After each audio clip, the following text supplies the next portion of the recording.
Appeal is over. Main detail makes Amber's appeal strategy hopeless. You heard that right. Amber Heard seems to have lost it all once again. But what is it this time? Stick around till the end and get all the relevant details to Amber's recently lost appeal battle. Austin, Texas, a small town outside of Austin that you probably haven't heard of. No one has. It's called Maynard. And I was raised by my mother and my father. And I grew up with a little sister, although I have a big sister as well. And your little sister's name is? Her name is Whit Heard. And how much of an age difference is there between the two of you? Whitney and I are about 1 year, I think we're 16 months apart, so right next to each other. And what did your father do for a living? My father broke horses and did construction, he painted houses, and hunted and fished, but that was for fun.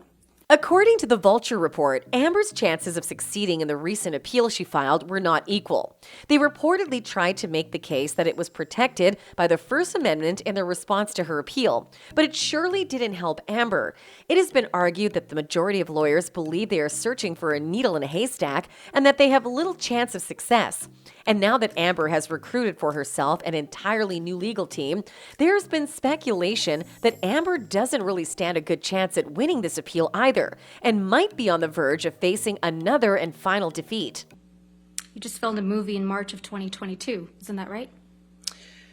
Yes, the one I just shot in Guatemala that I spoke of earlier. Further, no new evidence will be admitted in an appeal because a civil trial appeal does not entail a new trial. Defamatory statements or lies delivered with actual malice, which the jury found Amber Heard guilty of in her op-ed, are not protected by the First Amendment. This is basically, in simple terms, a clear answer to Amber's appeal that since she won't be allowed to enter new and additional evidence against Johnny Depp, there will be nothing new that she can lean on, hence pushing her into another dark corner of losing another legal battle. Legal authorities told Newsweek that it's improbable that the Aquaman actress will be successful in her appeal. Although Heard's legal team's actions were supported, attorney Andrew M. Lieb emphasized that Heard's appeal isn't a slam dunk by any stretch of the imagination. Amber Heard should 100% appeal her defamation trial loss against Johnny Depp because she has an as-of-right ability to file an appeal with the Court of Appeals of Virginia, and failing to make the filing is an acknowledgement that she is stuck with a $10.35 million verdict against her, Lieb told Newsweek. She is arguing improper juror service, but only on a technical basis and absent a casual showing that the sitting of the juror resulted in bias or prejudice against her. The verdict will not be reversed, Lieb said. Simply, it's a difficult appeal because the Court of Appeals gives deference to the trial judge who already refused an application for a retrial on this issue.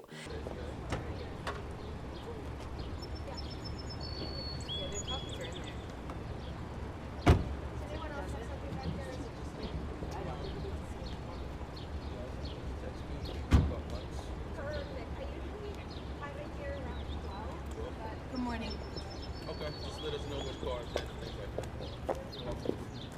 Lieb referred to the appeal as a wise strategy play, despite the fact that it would offer Heard the leverage she needs to negotiate a reduced judgment with Mr. Depp's counsel. Heard will argue before an appeal court next, which necessitates a completely different skill set. According to Nima Rami, president of the Los Angeles West Coast Trial Lawyers and Appeals Court is made up of judges who hear the majority of the arguments in written briefs, rather than orally, as opposed to juries, which are made up of members of the community. The appeals court is constrained in its ability to address topics that were only briefly discussed at trial. Instead, it can simply review the events of the lower court procedures to determine whether a legal mistake was made.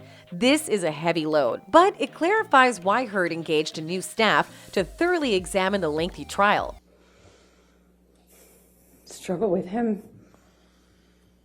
And I look at him and he's still got his glasses on. While we do share a perspective with our viewers, it is still important that you note that the entire information is based on theories and general opinions. None of this is a fact. That's all for today, guys. Don't forget to like and subscribe. Goodbye.